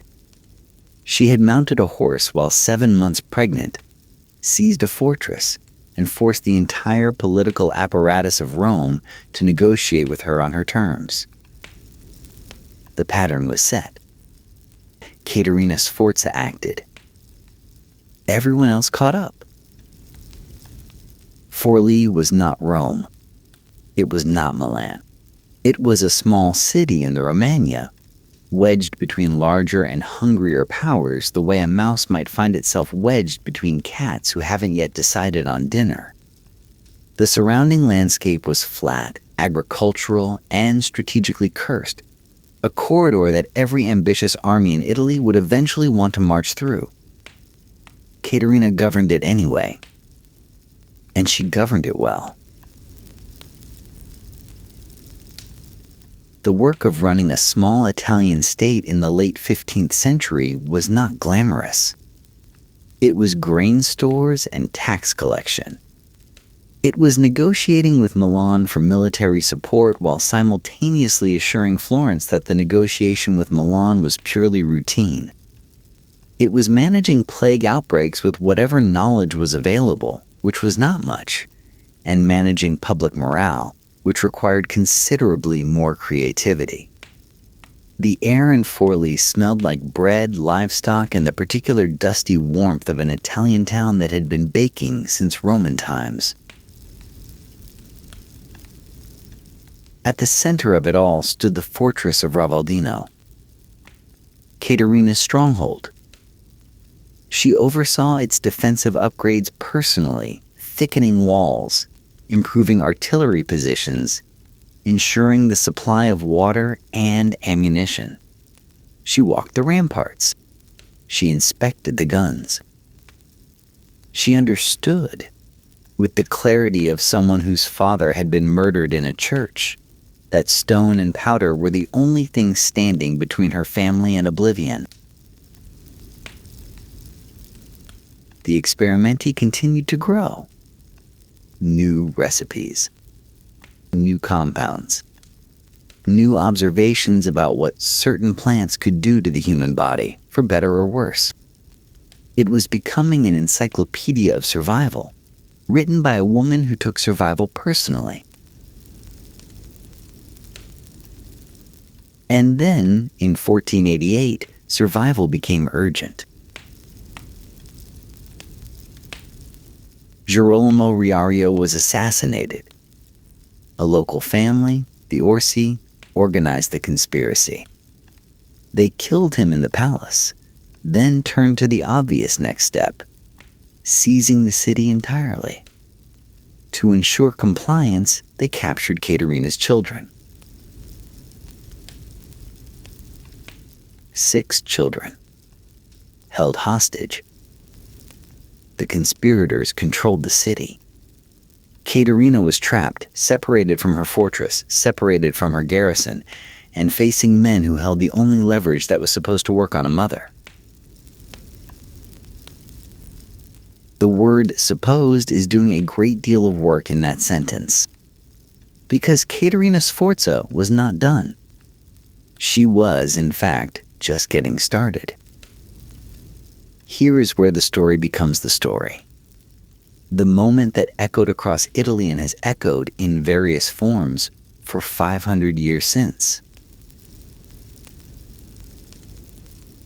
Caterina, separated from Ravaldino and surrounded by conspirators, proposed a deal.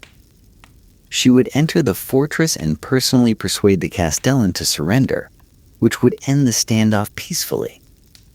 The Orsi, who apparently believed that a woman promising to help them was the same as a woman actually helping them, agreed. She walked through the gates of Ravaldino. The heavy wooden doors closed behind her. The lock turned. And Caterina Sforza did not come back out. The conspirators stood outside and experienced, presumably, the slow dawning realization that they had been outwitted by a woman they had assumed was a bargaining chip. The fortress was hers. The garrison was hers. The cannon were hers. But the children were still theirs. They dragged Caterina's children before the walls of Ravaldino. The threat was explicit. Surrender the fortress, or the children die. It was the ultimate leverage, the one card that was supposed to end every negotiation with a mother, because what kind of mother chooses a fortress over her children? Caterina climbed the battlements. The air smelled like pitch, the slow-burning tar that coated defensive positions, and would, if things escalated, be set alight and poured onto anyone foolish enough to approach the walls. The stones were warm under her hands. Below, the conspirators waited. Her children waited. The city of Forli held its breath. And Caterina Sforza, according to multiple contemporary sources, lifted her skirts and told the assembled besiegers that she had the means to make more children. The silence that followed must have been extraordinary. Not the silence of shock, exactly. Something deeper. The silence of a room where every assumption about how the negotiation was supposed to work has just been detonated from the inside.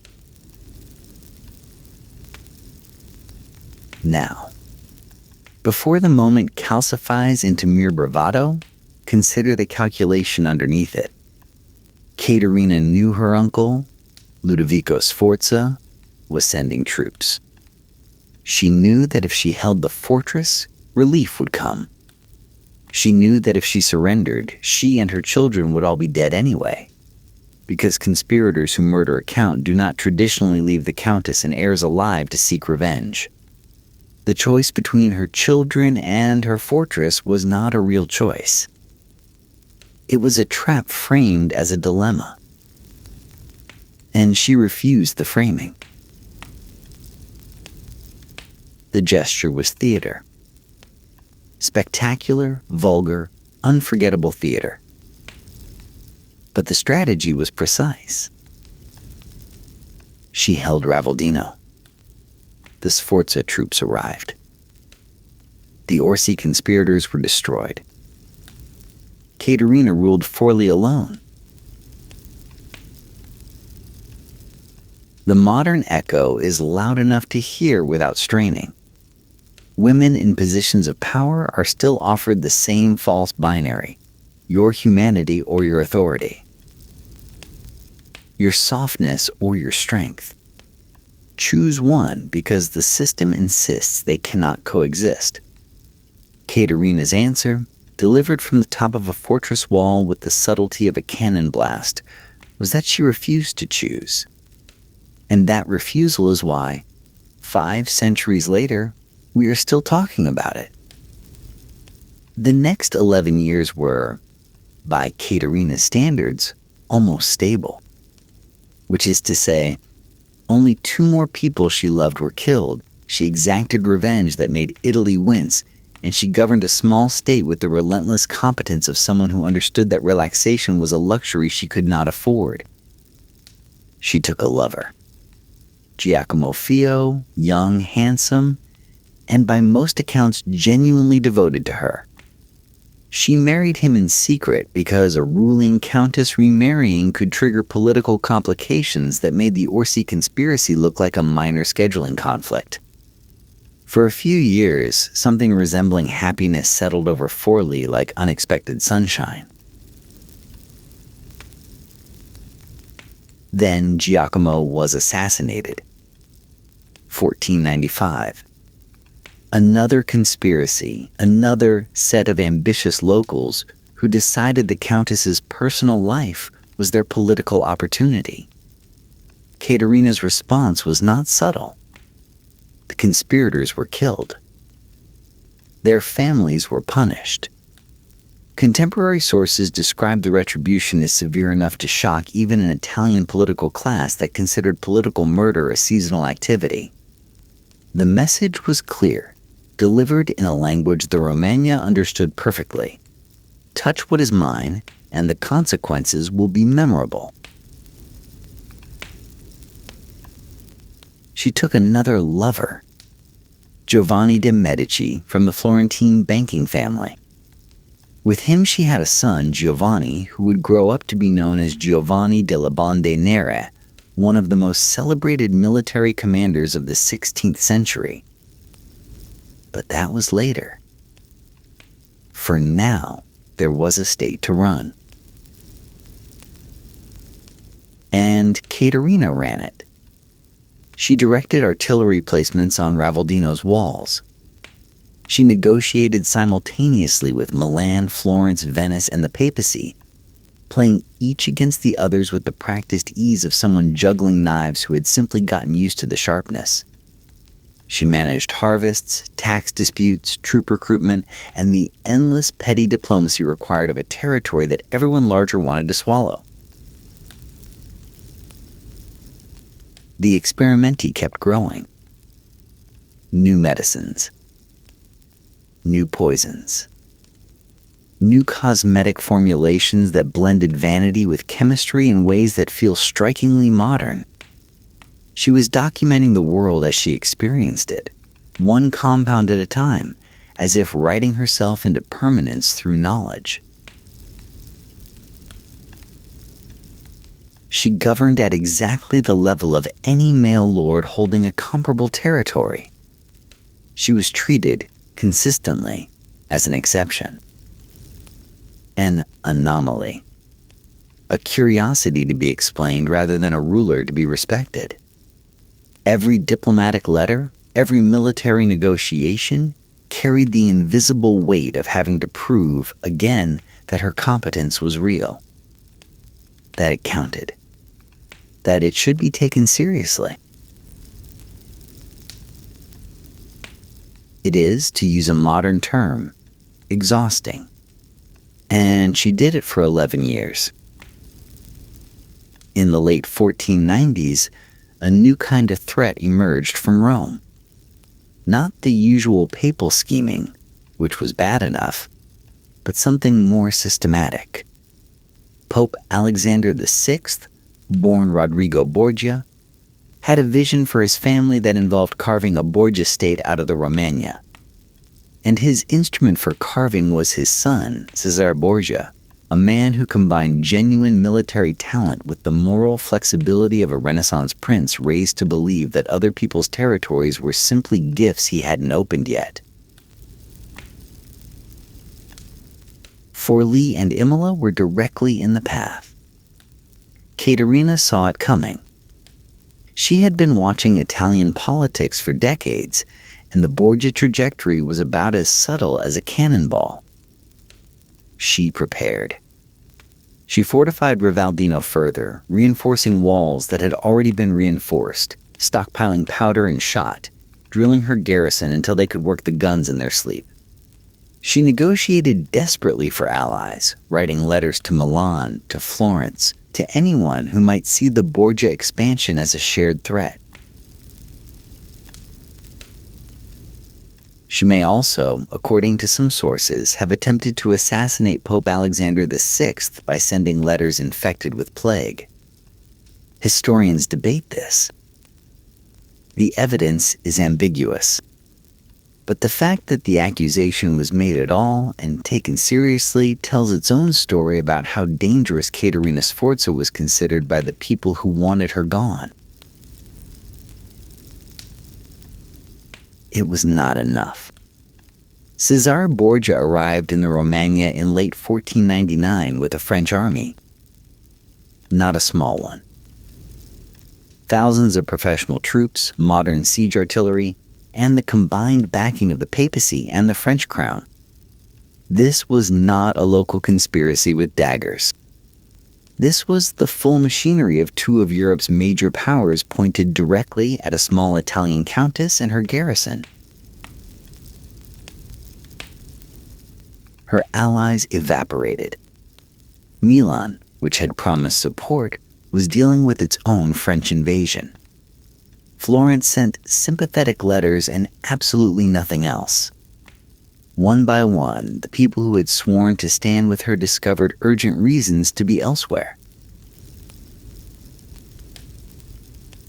Then her own people betrayed her. The citizens of Forlì, facing a professional army and calculating their own survival, opened the city gates. The smell of the army preceded it, thousands of men and horses and the sulphurous reek of artillery on the move. Forli fell without a fight. Caterina retreated to Ravaldino with a handful of loyal soldiers, the fortress that had saved her before, the walls she had personally reinforced, the guns she had personally positioned. The calculus was impossible. She was outnumbered, outgunned, abandoned, and facing the most effective military commander in Italy backed by the most powerful army on the continent. She fought anyway, because that is what Caterina Sforza did. The siege of Ravaldino began in December of 1499 and ground on into January of 1500. The fortress was small. The garrison was tiny. The army outside was enormous. By every reasonable military calculation, the siege should have lasted days. It lasted weeks. Caterina commanded the defense personally.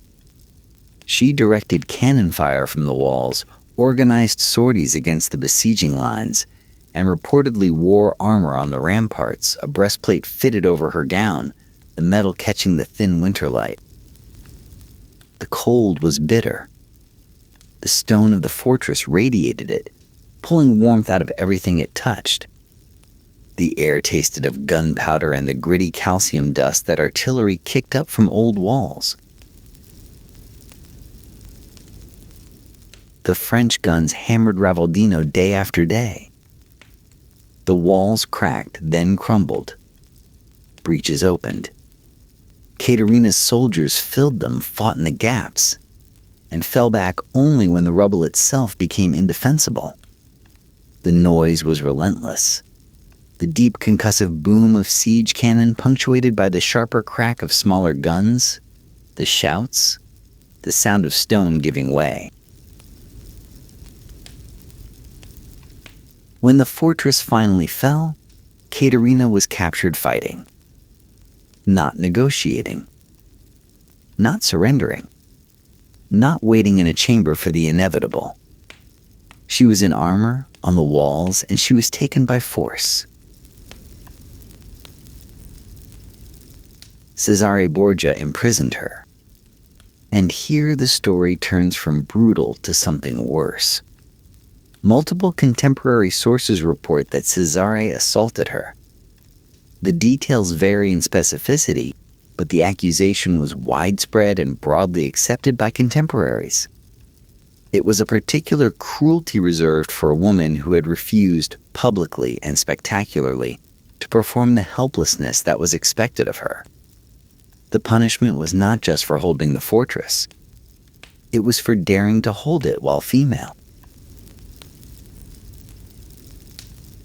She was taken to Rome, imprisoned in Castel Sant'Angelo, the same fortress she had seized herself 16 years earlier as a pregnant 21-year-old. The irony was savage. The cell was cold, damp, and dark. She remained there for over a year. She did not break. She did not recant. She did not beg. She was eventually released through a combination of diplomatic pressure and the shifting calculations of papal politics. But the release came with nothing attached. Her territories were gone. Her wealth was gone. Her political position was gone. Everything she had built, governed, and defended had been stripped away by an army that required the combined resources of France and the papacy to accomplish what no local conspiracy ever could. Apparently, that is what it took. Caterina Sforza spent her final years in Florence, quietly. The word feels almost impossible to attach to her, but there it is. She lived modestly, raised her children, attended to her household. The woman who had seized Castel Sant'Angelo and defied armies from fortress walls now occupied a life-sized house and concerned herself with the education of her youngest son. She kept writing the Experimenti. Of course she did. More recipes. More compounds. More observations about the natural world set down in careful handwriting, as if knowledge was the one territory that could not be besieged. Medicines for common ailments. Cosmetic preparations that blended Renaissance vanity with genuine chemical curiosity. And yes, poisons still. Because Caterina Sforza never stopped being Caterina Sforza, even when the world had decided it was finished with her. She died in 1509. She was 46. Pneumonia, probably, or something related. The end was quiet, private, and utterly unremarkable compared to the life that preceded it. Italy barely noticed. But here is what Italy failed to notice quickly enough. Her son Giovanni, the child she had with Giovanni de' Medici, grew up to become Giovanni delle Bande Nere, the last great Italian condottiero, a military commander of extraordinary ability who fought with the kind of ferocity that made people whisper about his mother's blood. And Giovanni delle Bande Nere's grandson was Cosimo I de' Medici, who became Grand Duke of Tuscany and founded the dynasty that would define Florence for generations. The means to make more. She had told them from the battlements, and she had meant it. The Experimenti survived too. It endures as one of the most remarkable documents of Renaissance practical knowledge, a window into how one fiercely intelligent woman understood the physical world. It is studied today. It is admired today. It persists. Caterina Sforza lived in a system designed to make her capability inadmissible as evidence. Every fortress she held, every battle she directed, every negotiation she won was treated as an exception, an anomaly, a curiosity, never as proof that women could govern and fight and think as capably as the men who kept insisting they couldn't. The system punished her for refusing to be invisible. It took her territories, her freedom, her dignity. But it could not take the Experimenti. It could not take Ravaldino's memory. It could not take the image of a woman on a battlement, telling an army exactly how temporary their leverage was. The buildings are gone. The fortress is a ruin. The conspirators and the Borgias and the French army have all returned to dust. But the evidence persists. Written in her own hand, carried in her own blood, echoing from walls that no longer stand but that everyone, somehow, still remembers. The system declared her inadmissible. The record disagrees.